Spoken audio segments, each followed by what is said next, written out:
it's said and done, and you read between the lines. You inspired that shit, bro. What's up, guys? Welcome to the Justoid podcast. I'm your host, Justoid. We're at the home studio for another edition of your favorite home podcast. Today I'm sitting with Young Murfee, coming at you live from the garage. We're gonna have us a good time today. Yes, sir. How you feeling, Murfee? I feel good. I feel alive. I feel caffeinated. I'm ready to dive in. Where can the people find you online? Everybody can find me on all streaming platforms under Murfee, that's M-U-R-F-E-E, and on all socials, Murfee the Kid, the youngest one in the cut. Youngest one in the cut. Youngest one in the cut. So, how old are you? I'm 19. I'm a young boy. Shut. So how long have you been making music? I started making music when I was 14. Started off in my mom's basement with nothing but a shitty Asus laptop and a pair of Apple earbuds. I met this dude named Seth when I was 14. He told me, he was like, you should try to take this more serious, because we would always freestyle with each other. I posted my first ever song on SoundCloud under a different alias. And keep in mind, I was 14 when I made this name, but it was Slunk. Slunk? Yeah, bro. Like S-L-U-N-K. I don't know what I was doing, but I made a couple songs, and obviously they weren't of the quality that my sound is today, but it felt so right in my soul that I was doing what I was doing, and I decided, I was like, you know, it's cool to be rapping on these YouTube beats, but what can I do that other artists aren't doing? And that's making my own beats. So I took everything I had down. The name Slunk vanished into history. I spent about 3 years in high school just working my ass off. I worked about 3 jobs in high school. So I was saving up money for high school, or at the same time? At the same time. Where? So I was separately employed at 2 different noodles and company locations. One in Aurora and then one in St. Charles. And then every day after school I would get out at 12, and from 12:30, so from 1 to 3, I would do a little bit of landscaping work with my dad to make a quick little buck on the side.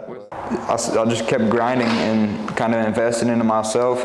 Bought FL Studio, spent 2 years self-taught, studying how to produce, then how to mix, and then how to mix and engineer my own vocals. For the last 2 years? Yeah, in my senior year of high school, at the start, I finally, with all my money saved up, I just splurged on all the equipment that I needed. So I bought interfaces, I bought a bunch of like vocal mixing plugins, cables, everything I needed, and I built my own studio in my room at my mom's. It was it's a PVC pipe, like square, rectangle, and I wrapped it in moving blankets. Right. And I put sound panels on the inside. And I don't look surprised, because I've lived the same way. Yeah, you know how you, like, I started off spitting in the closet. You know, that's how you do it, bro. Yeah. Right. So what do you run as far as like an interface? I run off a Scarlett. I don't know what version, but my mic is a Rode NT1A, and you know, it's pretty like affordable price. It's not like the highest quality, but I'm very confident in my mixing ability. That's where I spent my most time studying, because I knew I kind of had to compensate. But yeah, bro, I was very dedicated to having a studio in my room. I got rid of my bed in my room, and I replaced it with a cot because it took up less space. Damn. Yeah, bro, I was sleeping on a cot for about a year. I was uncomfortable. I didn't dream any single night, bro. I wasn't getting that REM sleep, bro. Amish ass bed. No, I got my own setup in there. I got a Apollo Twin. Okay. Universal Audio, or no. What brand is that? Audio Technica. I got an Audio Technica mic. That sound ball thing around it. Yeah, I know what you're talking about. I've recorded in like party settings, and like that thing works. I'll vouch by the chaotic eyeball. No bad, but so I don't have a booth in there. It's just like a room with like a bunch of cool lights and like my desk, my Xbox, and my laptop's there, and I got Pro Tools. But Scooter used to run this program called Reaper because it was free, and the mixes were absolute garbage, but like those songs that we dropped when I was your age, they sounded like garbage, but they're like the most nostalgic tracks that I have, or like the tracks that like, I don't want to say that people talk about the most, but like people in my circle talk about the most, you know what I mean?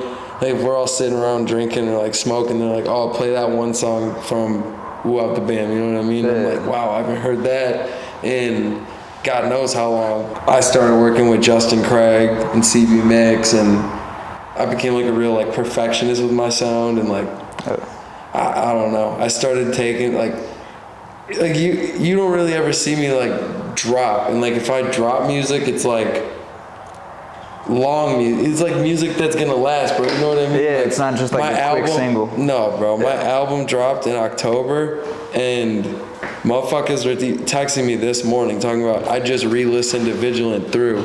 So-and-so verse grew on me. Like people, it's still a topic, you know what I mean? And that was almost a year ago. And I've dropped 5 or 6 singles since then, right? But like in January, February, I really put my foot down on stop talking about and saying like, oh, I'm trying to do this, as far as like the RMRP shit went. Yeah. So it's not that Justoid didn't become the main focus, but I had to take the time to plant this other seed, you know what I mean? And like they're two separate entities, right? Like RMRP had the opportunity to do an hour at the Busy Bone show, but Justoid, you know, was on that opportunity. Or RMRP is throwing a not David homecoming event because he just got out of sober living, and Justoid's gonna open up for Davey right before, you know what I mean?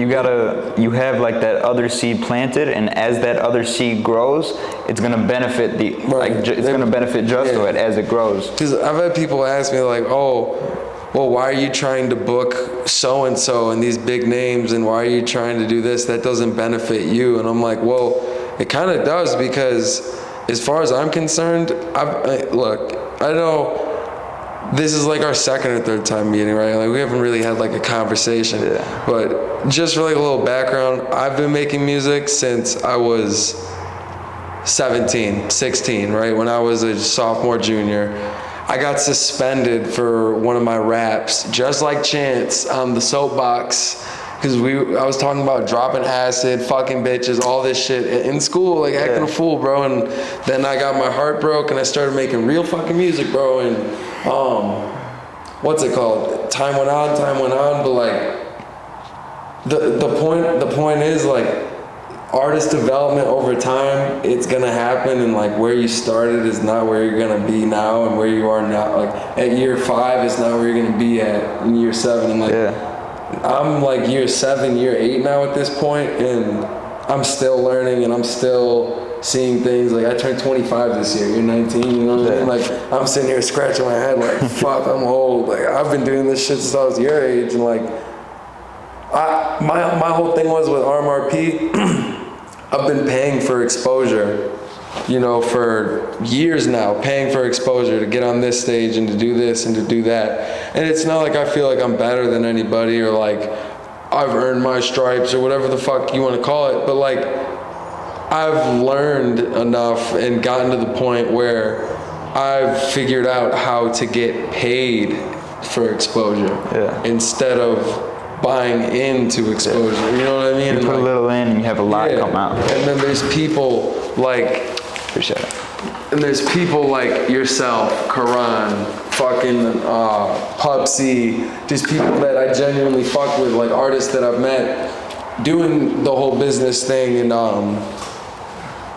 like building relationships and like being able to share the sauce. Like I don't want to say I'm like some master sensei and I know it all and I'm bad. Like I don't carry that ego, bro. Like I just give what I can and I see what I see, right? And fucking, if you had some information to give, like I'm more than open to listening to it. Like in one way that I could already say that you're better than me is with the producing and the mixing and the mastering, because those are two skills that I've refused to even touch or look at or do, because of the simple fact that I do edit videos and pictures and book these shows and write the music and record the music and direct the videos and make the posts and I would say it's like your cards are different than mine, so it's all about how I use my cards, but then you use your cards to a different advantage, Like, I wouldn't say it's like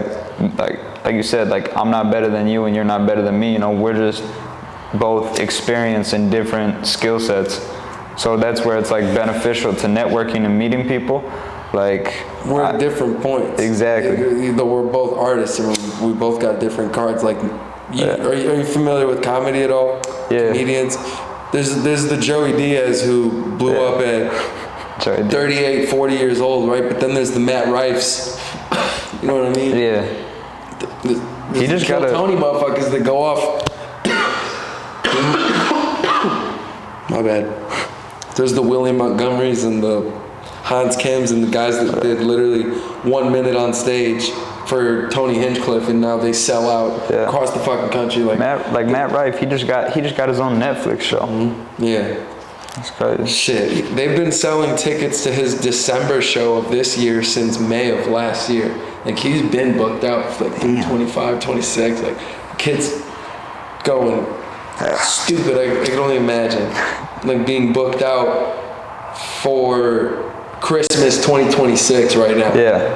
Like, when J. Cole walked past Nardwuar and he's like, I'll have time in 2024 or whatever. And then he came back. It was like 2021 days in Vegas. And we're all like, 2024? You know what I mean? And they're like, what do you mean 2024? You'll have time for Nardwuar. But it came out eventually. And this shit was like 2 hours long. You know what I mean?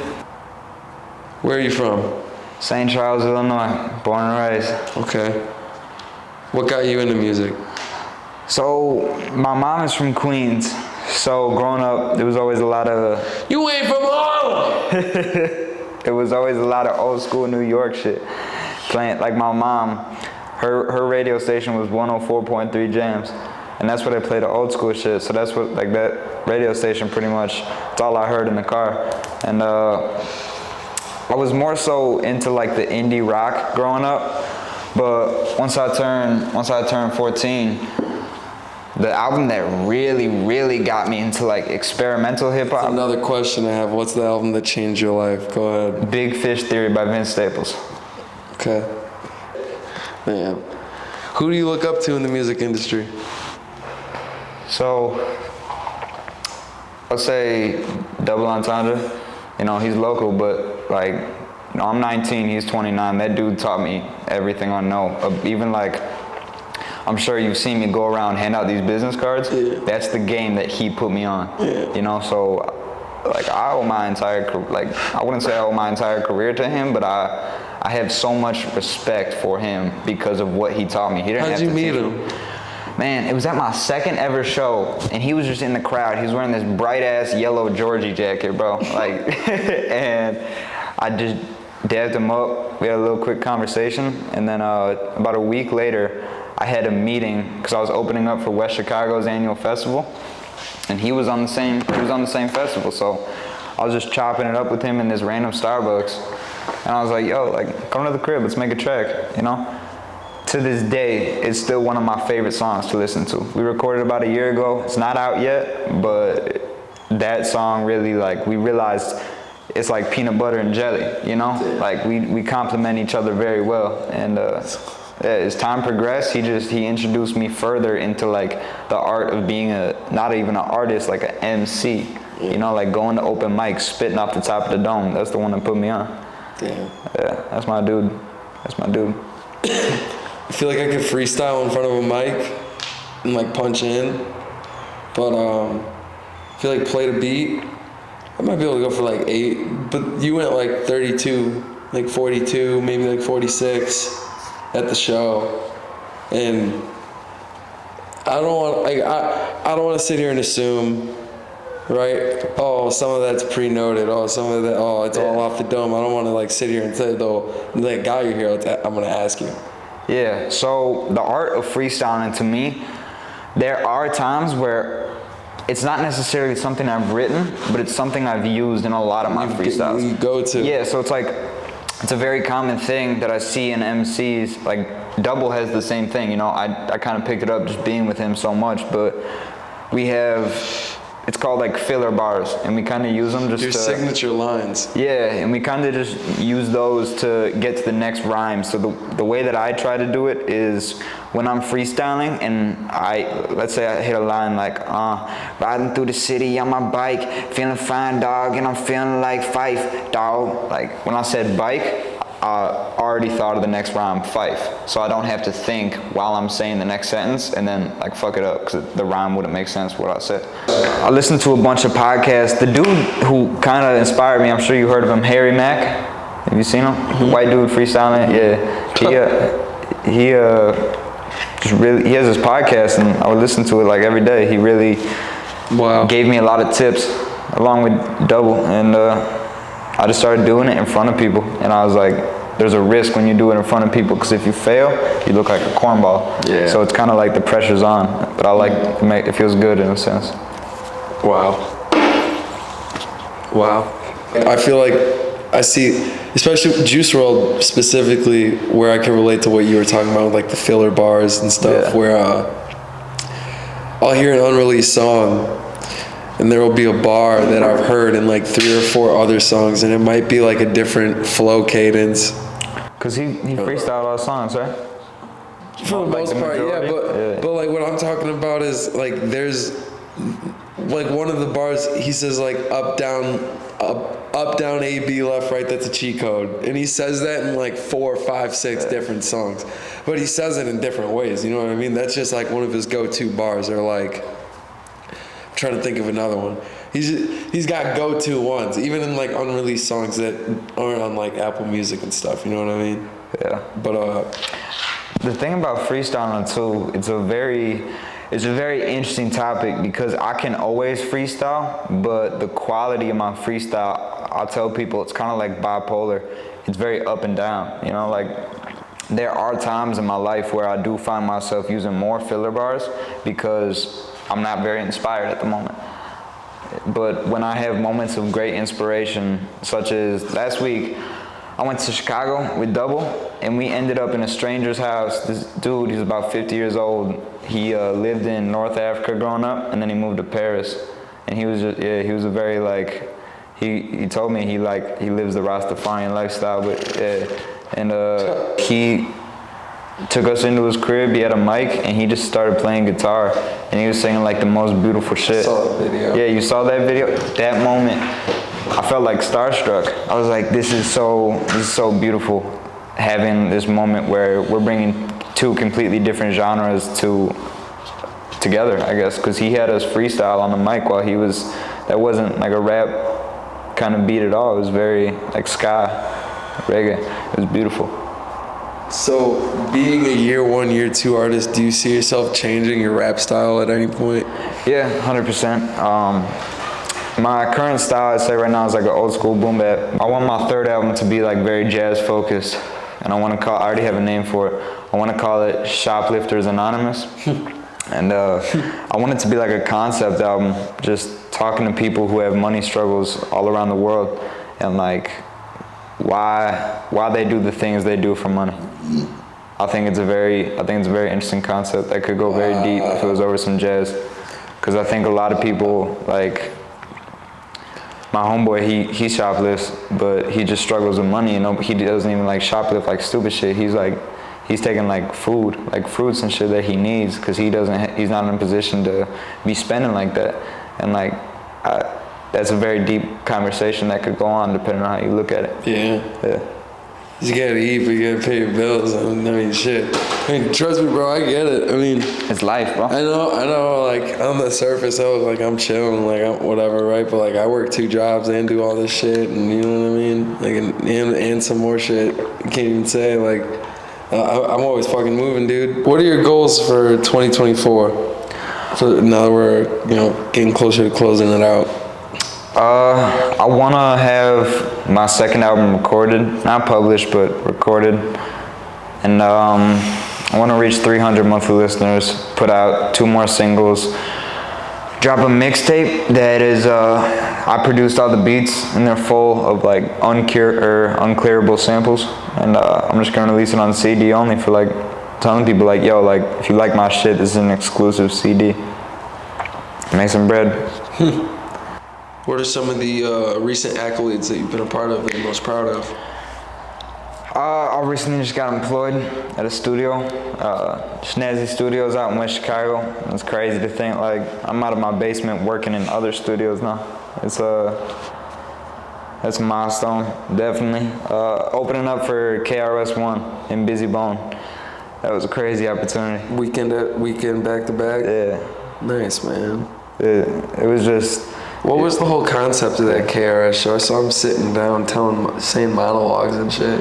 That was the next day. He actually did a lecture at the WC. So like he did his show, and when he came to the show, he was very in and out. Like he didn't chop it up in the green room. He was just came in, left. You feel? And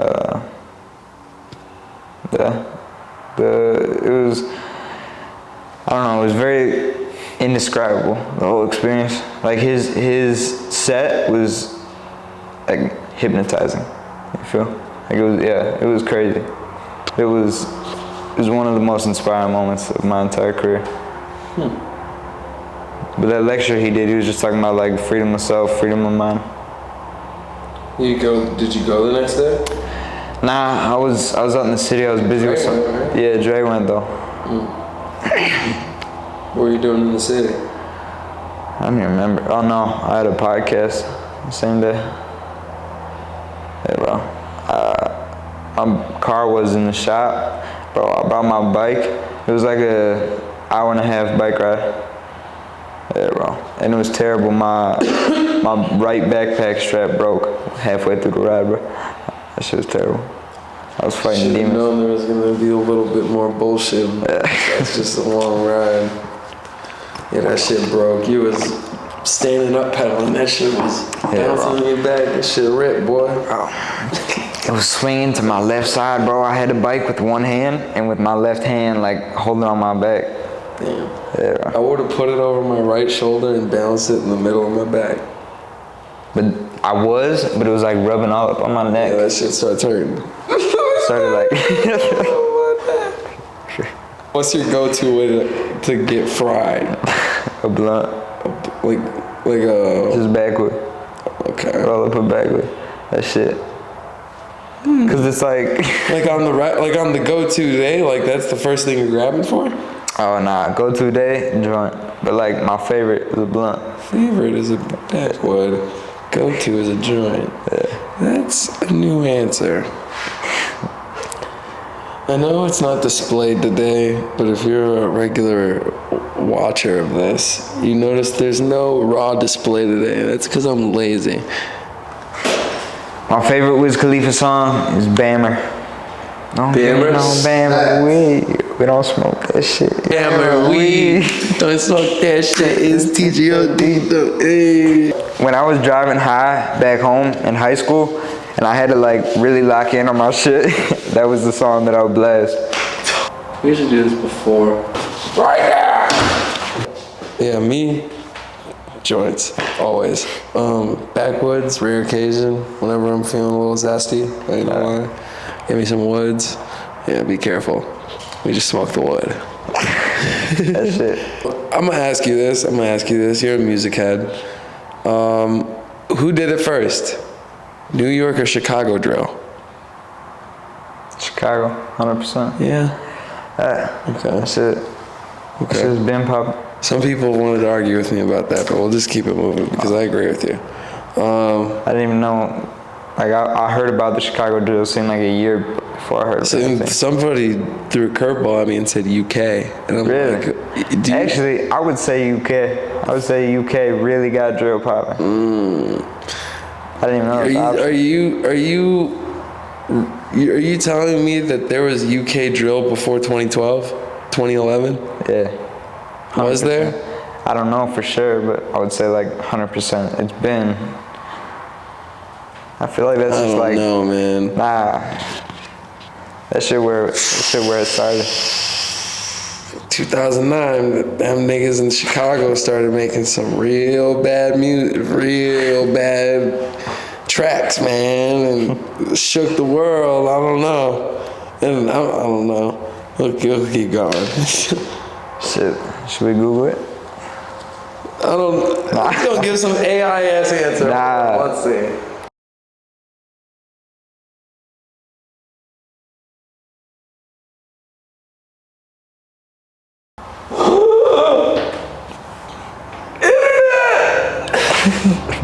No way!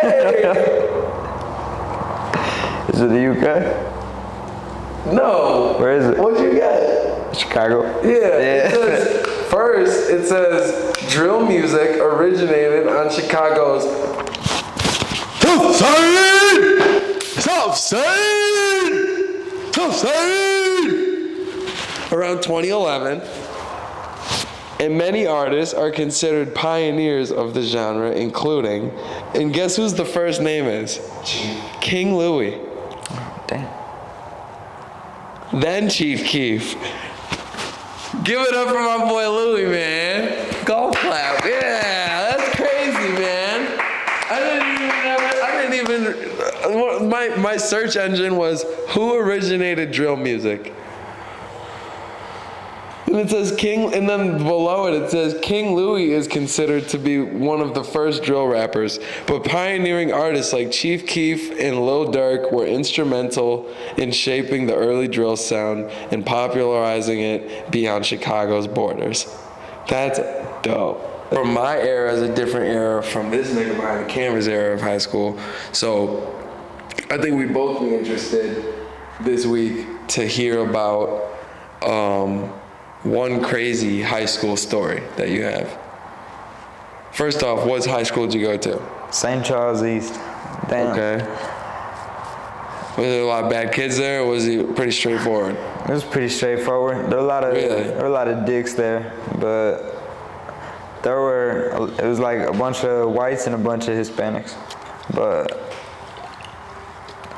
I don't know, shit never got too crazy. Like, that's not true. Shit never got too crazy for me. Shit got crazy for other bitches, but I didn't make their problems mine. But my craziest shit, I got to fucking rap in front of all my senior classmates. Like, everybody, we had a senior barbecue, and I just performed in front of everybody in the auditorium, like the gymnasium complex. And yeah. That shit was crazy. I got nominated in the yearbook for most likely to win a Grammy. This nigga got glorified and I got suspended, chat. This guy. My high school was crazy, dude. I had gym just for like an example. I had gym first period. The gym teachers would come out of the field house like 15 minutes after the first bell rings, like 10 minutes. Like when you had gym class, like you know how you'd all stand in the gym and you'd wait, and then the teacher would come out like after a little bit. Yeah. So first period, our teacher was a slow ass old lady, so she came out by like 7:45, and if the bell rang at 7:25, I mean, I'm pulling up in the lot at like 7:40. And my blunt's still lit, baby. So, and I'm off his end, right? So, I walk into the field house right through the side door, no attendance slip. I'm not walking through the front door, and it's like 7:45. She still ain't come. I'm looking at my two homeboys. I'm like, man, let's go back out there and what? So we go out. We walk back out there. We tell this other old dude, kind of little in the head, to watch the door, and he's standing there. And this guy would smoke Camel Crushes, the one where you put like the little there's the ball in it and you crush it, and he'd fucking stand at the field house to smoke a fucking cigarette. Bro, we were in high school. But either way, walks to the car. We walked to the car, and instead of getting in the car because we didn't want to fucking reek, we sat down in between two, like my car that was facing this way and another car, and we fucking smoke a blunt sitting in the fucking parking lot, dude. And it's like closer to 8 now. We stand up, see my gym teacher, all the way at the field house door, like, what are you guys doing? We're like, oh, nothing. So 5-10 more minutes goes by, right? And we're playing volleyball this day. And we're on the court, we're on our team, all of our homies are on the same team. We're playing our game, and I thought nothing of it. I thought we got away with it, right? Out of nowhere, all 4 deans and the school cop. Walks into the field house. What? One handcuffs to another. What? Bro, they would handcuff me numerous times. I've been handcuffed. My car's been searched. They nugget your backpack inside out. Yeah. Turn it inside out. I didn't even use my locker, but they search your locker. Fucking dust bunnies. Another time, like I said, searching me in my socks, take your shoes, take your socks off. Like, they did not like me, bro. Either way, the school cop goes to search my car, and I had like 2 ounces in a scale, right, in this little like cookie jar thing in my car, but you had to unscrew some shit to get there. This is like a 2008 Buick Rendezvous. So it's like you could move the shit. Either I got the weed and I got the shit in there. He don't see it. He's searching the car. He don't find it, right? But this fucking prick scoops up like that little 0.5 of shake that falls in between your seat from when you drop when you're rolling up. He holds it in his hand like this and he goes, "Gotcha." And I got fucking suspended. I got suspended like 42 times, dude. Damn. 42? Maybe more. God, yes. And you the only reason they couldn't send me to the fucking alternative school is because I showed up and I was a C average student. I think I graduated with like a 2.0, but when I went to college, I graduated with honors because I went to school for something that I want to fucking do. That's what's important. That's my lesson for today. I was a dumbass dude. High school was crazy. Yeah, like, man. Dude. You got me reminiscing, and this shit was like 2 years ago. Goddamn. It's been 6 or 7 for me now. 2018 I graduated, and that would have been like 2 months ago of like the anniversary of it, right? So like what? 19, 20, 21, 22, 23, 6 years ago. I'm Unk. I'm sitting here on the pod with Neff. Shit. Dre's Unk. Shit. Give me a scenario where something bad happened to you where you had to dig down deep and overcome. It was March 23rd of my got the days. Senior year of high school. And it started off, I went to Chipotle with my homeboy. And there was this very gorgeous Latina woman making my burrito. And I hit her with, I won't even lie, looking back, I'm so surprised this worked, but I hit her with the corniest shit. I was like, "Damn, can you roll a blunt like you roll that burrito?" And she was like, "Yeah." And I shit you not, she went on her 30-minute break, came back with me and my homeboy in my car, and she smoked. I mean, I thought, low-key, I wouldn't even lie, that bitch never responded. But she, we all smoked, and then I went home, bro, and my mom was home early. And she kicked my ass out of the crib. She went to go pick up my studio speaker, like my studio monitor. She went to go throw that shit across the room. Yeah, bro. And she was telling me she was calling me like a junkie. She's crazy. She was calling me like a junkie and shit. I didn't know what to do. The first thing I did was just call my dad. And I had to move everything from my mom's house to my dad's. Yeah, no, that's fucked up. I grew up with my grandparents. Straight up? Man, I don't know, neither of them. I didn't know them. Really? But my mom's more like a homie. My dad doesn't even own me. Really? He doesn't doesn't own me as a son. Disown me. He's like, "You're not my son." If I saw my dad, I would either get shot or something very bad would happen if I ever see my father again. It's like that. He shot my 19-year-old brother. Yeah. But I lived with my grandparents all my life since I was 4, and that's why I have very old morals, and I always saved, and I always I just always kept to myself, or knew what I knew that they were experienced, so whatever they said, it's not something to take just with a grain of salt, you know what I mean? Take what's said and really own up to it.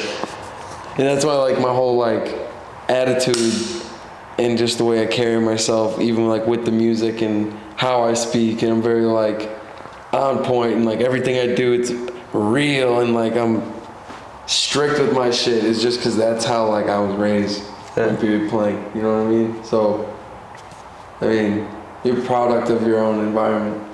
I got kicked out, and I called my dad, and I had to move everything in the studio, and it was just really rough, cause like it was just fucked up. I was broke too, and just moving to my dad's, like moving on my shit, that was just a hard ass challenge, you know, like getting kicked out of your mom's crib, and that was my spot. I had everything set up. What'd you do to overcome it? I just kept going, and like it just really discouraged me, because like my mom disowned me and shit, and she told me, she pretty much just said like the dream that I'm chasing, like she like doesn't support it and shit. I just overcame it that's like when I really locked in.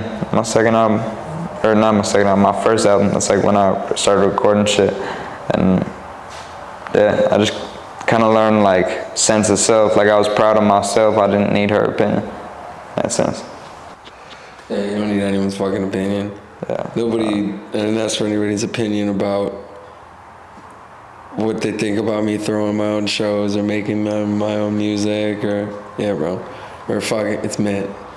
Okay. Throwing my own shows, making my own music. I don't ask nobody for fucking like opinions or like shit, bro. Just fucking do. Bro, J. Cole said it in False Prophets. He was like, never listen to a critic who ain't never fucking did it.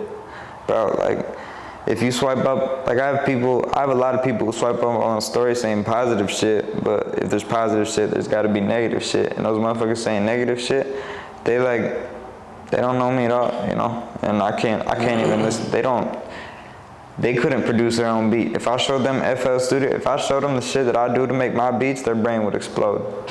Like that, I shit you not. No, I go crazy on that shit, you know? My boy Steven is dedicated like 8 hours a day to producing, like taught himself. And just watching him learn how to do that discourages me so much, because it's not that his beats are bad, they're really good. And you know, he hits sometimes, like that single, Not That Guy, the one that I always perform.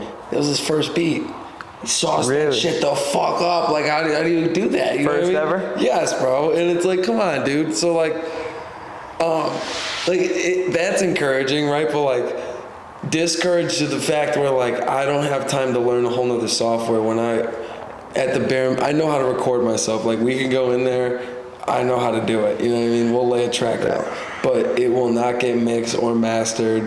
I'd have to send it to Jay Craig, and then even if you wanted to mix and master it, and it's nothing against you, it's me being a nitpick, I won't like how you mix it, and it has nothing to do with you or your mix. 100%. It's just like, it's low-key kind of risky being an artist and an engineer, because like I mostly, like, my ear is really trained for my voice, you know, so when I hear other voices, it may sound right to me, but to them it will sound incorrect, you know, because like somebody that went to school might say that, oh, his high end or low end is blah blah blah, but like, to you it sounds good. And that was my whole drive when I first started making music with Scooter and all the guys. Like, the lyrics were fucking there, the beats were fucking there. We didn't care how it sounded as long as it sounded good, you know what I mean? Performing live, it really, like, you got backing vocals, it really only matters as long as the beat is mixed. Because like, you just rapping live, you know, like the mic overpowers the backing vocals. Oh God. How'd you get your stage name? Okay, I was in study hall in high school, senior year. And I was, not senior year, shit, that was like sophomore year actually. And I was like, okay, Slunk, that shit's kind of corny. I gotta trash it. And I just had like a list of names, and they all had Murfee in them. And then the fifth one I did, I wrote like M-U-R-F-E-E, and I was like, oh shit. It just kind of, I knew, you know. Like, it was kind of crazy how the two things I got to like my name, Murfee, and then King, keep inspiring new generations. It's like, I feel like they came to me like just because the universe wanted me to, you know? Like, I feel like they came to me so randomly, like it wasn't like a moment of significance where like I had like an inspiring moment that gave it to me. It's just those thoughts just came to me, and it just felt so right. Like, when that Keep Inspiring New Generation shit came to me, all I was doing, bro, I was just turning left to go into the car wash. I remember the moment it came to me, bro. Like, it was just like, that shit, what's the name of that shit? Smooth. You know what I mean? I feel like I'm a big believer in the universe, and I feel like there are, like, everybody's here to fulfill a specific mission, in a sense. Like, everybody truly does fulfill their purpose. Like, even lazy people, bro, because if they're that lazy, they probably wouldn't be good in the workforce. So they they be benefiting by not even contributing. You feel? It's kind of how I got RMRP. I was sitting in my condo in the city, and we were recording a track, and I wrote down like 4 or 5 names, and then I went with that because it's how I would describe my genre, because like I can't really say like, you can't really call it pop, you can't really call it rap, you can't really call it alternative. So like I'd call it real music for real people. And then we'd always be saying it, but it was pretty much like that light bulb swinging over your head. Like, how come I don't like I see it, but how come, you know what I mean? And then it just hit me in the face, and I was like, we're always saying this. I was like, I break the letters down. It's catchy, RMRP. It's catchy. I mean, and then I'm thinking like, and then I got the Skate 3 going. So like I got the those vibes going, and that's where I got kind of the whole like slanted, old school, like gold. Like, have you ever seen the Skate 3 logo? Yeah. That's my shit. Bro, so this is kind of like my spin of that. With that, and I sketched that on a piece of the back of the paper, and I made it look all like grungy, and then I sent it to Josh, the guy I was telling you about, and I think like a day or 2 later, he's like, what do you think of this? And I'm like, yeah. What? You just know. Man.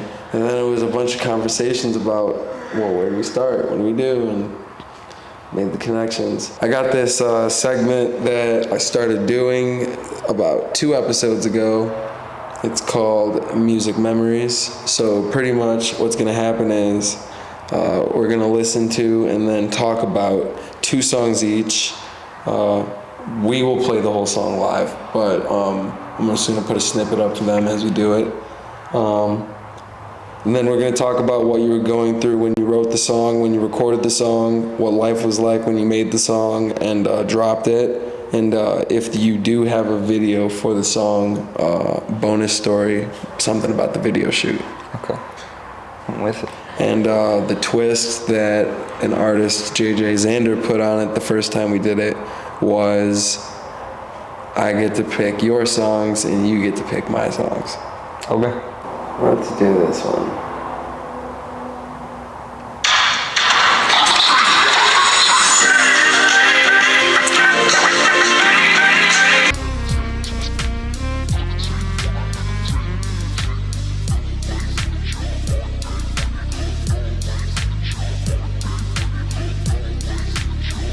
Yeah, I love that beat. I wanna, Tell me about it. I'm gonna give a little insider secret about that beat. So it's called Take 3. It's kind of instrumental. And I wanna do Take 4, but it's gonna be a track without the acapella. It's just gonna be me and Double going back to back on the same beat. I feel like, yeah, some shit like I wanna do like, I wanna go all the way up to like Take 10. And then, think about it, just like, you know how Logic has Bobby Tarantino? I want to do some shit like that. And I also want to do some shit like that with my mixtapes. Larry Fisherman. Yeah, I want to do some shit like Murphy's Law. I want that to be like a series, like only mixtape. Like that's what I want to call it. But back to the story of Take 3. Goddamn, it was March. And no, it was actually this summer I released it. And yeah, I went to Houston with my homeboy David and another artist that I was like mixing for and shit. And yeah, just being down there, they put me onto like a lot of Houston music. And it was just, I was very inspired by what I heard, and I brought like all my producing shit when I went down there. So I just was shooting shit. I was like, yo, what if I remixed my own song and try to do it like a... Damn. He picks Traumatized off of Wasted Energy. Tell me why you did me like put your actions on the map. Go through so much stress, I need a vacay to relax. But if I leave you solo, then you never turning back. Got a lot of baggage, we should kick it in the sand. Don't remember the last time that I held your hand. Me without you, how can I be the man? Justoid deceased, yeah, my life's in the can. Song Traumatized, second song off of my album Wasted Energy. That was really like the last album I made where I was just kind of throwing some songs together and just doing it to say I did it.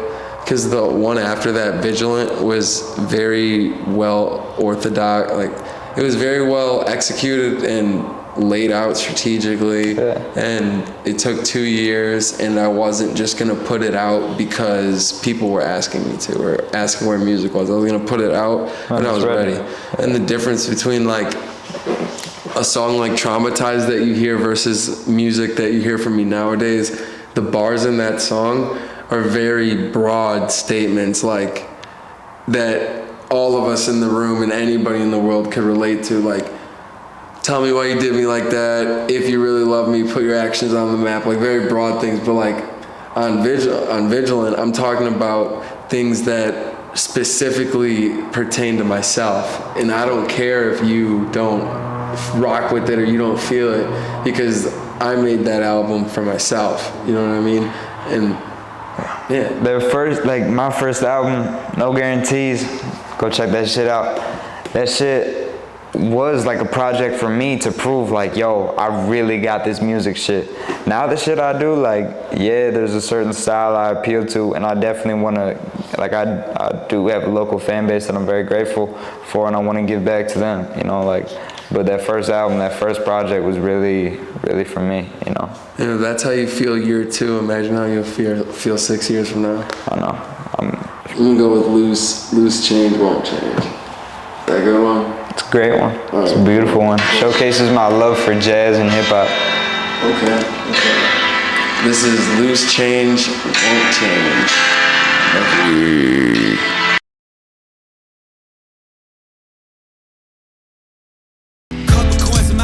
And I hear them shake. All you snakes on a change for change. Me, I never switch, I stay the same. While you jumping ship, I take the reins. We are not alike, we make mistakes. I seem to grow, but you don't change. Stuck in a cycle of your greedy ways, and I'm starting to think that you can't be saved. Money's not the key to a man that's made. A man that's made wouldn't do such thing. Like the cash grab, holding overtake all of his goals, cause that's how it goes when you finally fold in and give the devil your soul. Cause you think it's gonna bring more folks to show, but when the money's I was always looked down upon because I never wanted to go to college. And like, a lot of people told me, like, you won't make good money if you don't go to college. And I was like, nah, I'm gonna make good money with this fucking dream I got. But I just told myself, I was like, the money I do make, I wanna use it for good, you know? Like, I won't switch up on people. Like, I've had to cut a couple people out of my life, but it was never out of money. It was more so for the fact that they no longer fulfilled their purpose in my life, and they were only like a distraction from my goals, I guess. Like, they would bring me down with them, and I couldn't like rise up. But I got people now, like, you know, like Dre, that's my brother. I would never change up on him for anything, you know? And just shit like that. Spin the wheel of Justoid. Wow.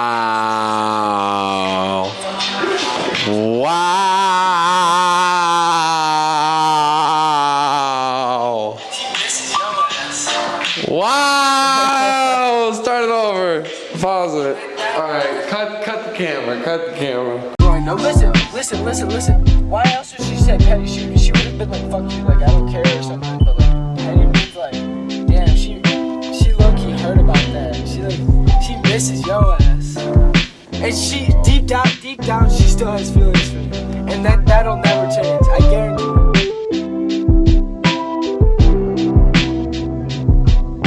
To the man who has everything I have except for more, I hope you treat her better than we know I did before. All the laughs we used to share and all the late nights on the floor. But he's got one thing I don't, you know that's you, I'm lost for sure.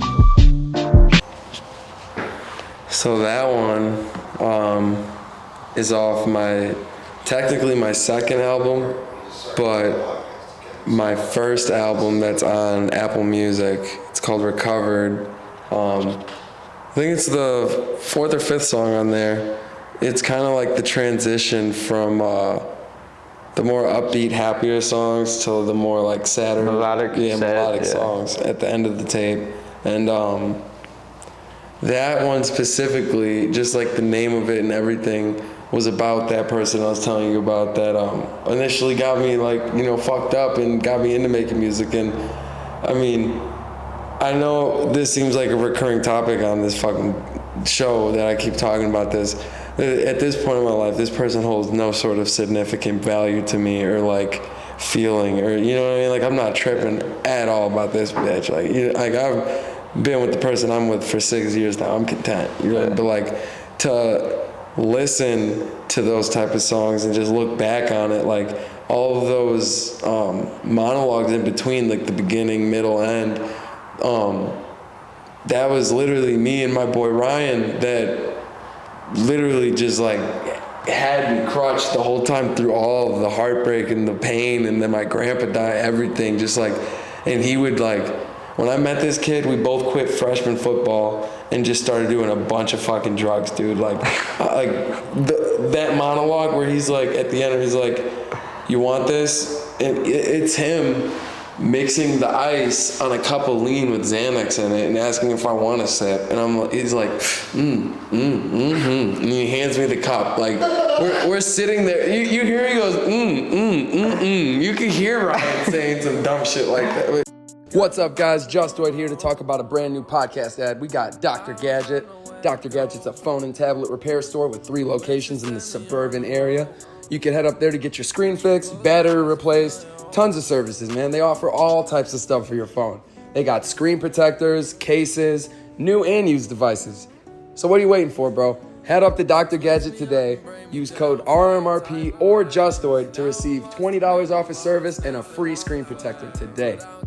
Thanks to Murfee for joining us this week. Your time's great. Your time's greatly appreciated, man. As always, brother. You can find Murfee on all platforms at Murfee, MURFEE. Social media, Murfee the Kid. Follow me. And from the whole Justoid podcast team and RMRP team, stay up, stay blessed, and stay safe. Peace out.